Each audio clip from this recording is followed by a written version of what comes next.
The San Francisco Bay Area is among the largest urban areas in the country, home to nearly 8 million people. 3 cities form the core of the Bay Area: San Francisco, Oakland, and San Jose, and these 3 cities each operate a major international airport. Let's run through a quick comparison of the 3 Bay Area airports and see what each one has to offer.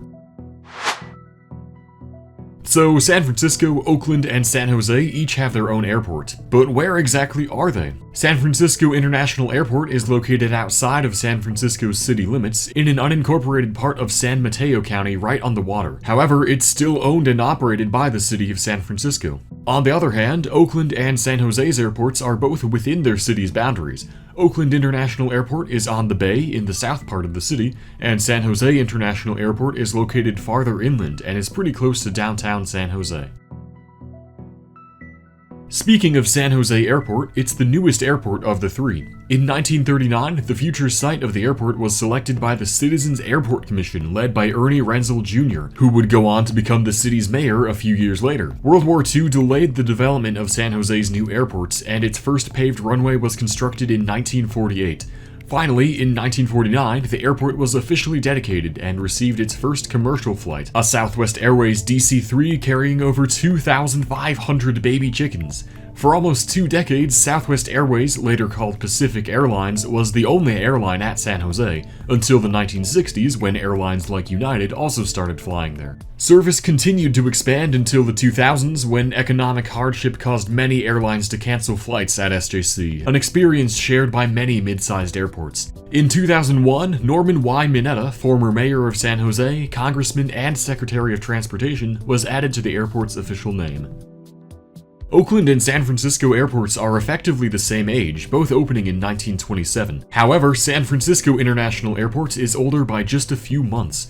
The city of San Francisco started leasing a plot of land owned by the Mills family on March 15, 1927. The airport was dedicated in May 1927 as Mills Field Municipal Airport, and operations officially began in June. By the 1930s, United Airlines became the dominant carrier at San Francisco. In World War II, the airport functioned as a base for the Coast Guard and the Army Air Corps. After the war, SFO greatly expanded its operations, offering flights on new jetliners and providing many different destinations and airlines. It quickly became one of the busiest airports in both the country and the world, a position that it still holds today.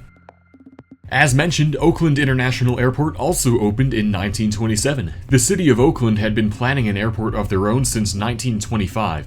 In 1927, development was incentivized by the announcement of the Dole Air Race from Oakland to Honolulu. A runway was constructed in just 3 weeks' time, and the race happened in August 1927. The airport was officially dedicated 1 month later by Charles Lindbergh. In its early years, the airport witnessed some historic events, including the 1937 departure of Amelia Earhart on her ill-fated attempt to circumnavigate the globe. The airport played a major part in World War II, acting as a marshalling point for military planes headed to the Pacific. Following the war, commercial service resumed, opening to jet planes in the 1960s and receiving its first international flights in the 1970s. FedEx established a hub at Oakland in 1988, which is now one of the busiest cargo hubs in the country. Like the similarly sized San Jose airports, Oakland also suffered during the economic downturn of the 2000s, but has since made a steady recovery. Turning to the present, let's compare the statistics of the 3 airports. Like always, we'll be using data from 2019, which was of course the last full year before the pandemic hit. By passenger volume, San Francisco is by far the busiest of the Bay Area airports, serving 57,488,023 passengers in 2019. In comparison, San Jose and Oakland are much smaller, but the two are pretty close in passenger count. San Jose had 15,650,444 passengers, compared to Oakland's 13,378,411. These numbers made San Francisco the 7th busiest airport in the United States, with San Jose and Oakland a bit farther down the list at 35th and 39th respectively. In terms of world rankings, San Francisco was the 23rd busiest airport in the world by passenger count. San Francisco is the Bay Area's primary airport for international flights, and as such offers the greatest variety of airlines between the 3 airports. Their official website currently lists 47 different airlines. United and Alaskan both have hubs at San Francisco, but United is the dominant carrier, serving nearly half of the passenger count. In 2019, the busiest domestic destination was LAX, and internationally it was London Heathrow. The airport has 4 runways and 4 terminals.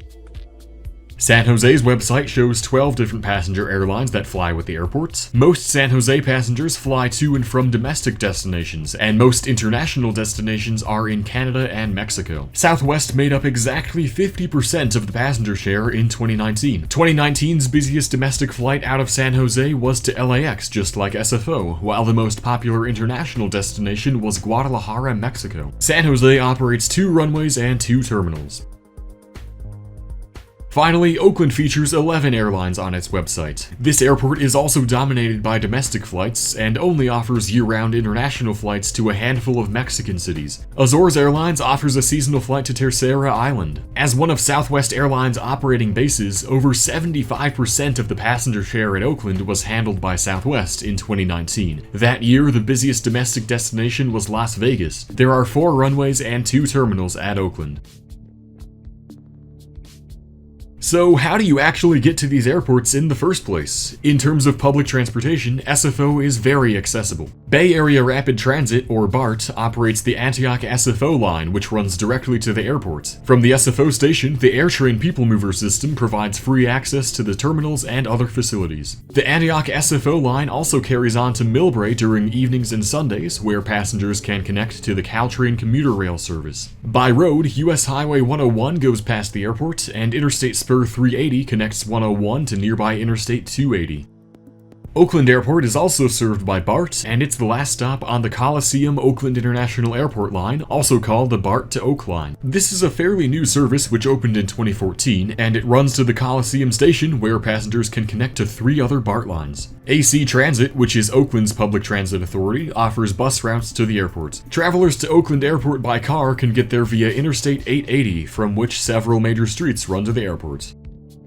Lastly, San Jose Airport is not currently served by BART, but ongoing expansion projects plan to change that. The Silicon Valley BART extension is planned to run to Santa Clara Station, which will then serve the airport. But this is still a long-off project expected to be complete around 2030 currently. For now, the Santa Clara Valley Transportation Authority, or VTA, operates Bus Route 60, which connects passengers to VTA Light Rail, Caltrain, Amtrak, and BART services at nearby stations. For drivers, major roads passing nearby SJC include Interstate 880, US Highway 101, and California Highway 87. Next, let's take a look at the deadliest tragedies to have occurred at each airport. San Francisco Airport was indirectly involved in the September 11th terrorist attacks. United Airlines Flight 93 was en route to San Francisco from Newark when it was hijacked and diverted towards Washington, D.C. Passengers attempted to regain control of the flight, but the hijackers crashed the plane in a field in Pennsylvania, killing all 44 people on board.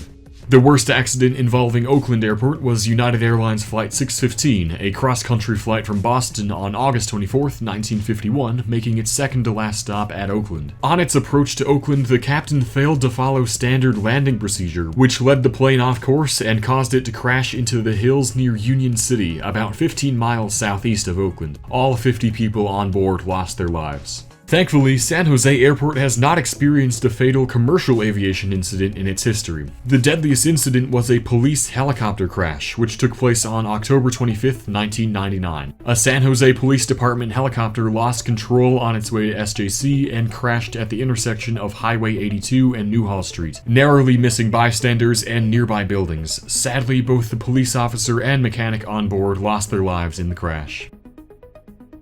As always, let's end on a positive note and take a look at the future of these 3 airports. San Francisco has been planning an expansion and remodeling of Terminal 3, but after several delays following the start of the COVID-19 pandemic, the project was placed on hold indefinitely in winter 2021. Meanwhile, parts of the ongoing Terminal 1 remodel project were delayed for a while, but have resumed and are planning to wrap up in spring 2024. Over at Oakland Airport, officials there predict an area-wide surge in air travel demand, despite the changes brought about by the pandemic. In May 2021, they announced that they are looking into a massive project which would bring the airport a 3rd terminal. It will certainly be interesting to see what comes of this proposal. And finally, San Jose Airport is planned to have much better BART access in the near future, as previously mentioned. Beyond this BART extension, the master development plan for the airport calls for greater terminal expansion to meet the projected increases in air travel demand. This would add 14 new gates to Terminal B, along with a multitude of other small projects to revitalize the airport. That'll do it for this comparison of the 3 Bay Area airports. Thanks for watching. If you enjoyed this video, make sure to subscribe and turn on notifications. Got any cool stories or facts to share about these airports? Leave them in the comments. Until next time, have a good one.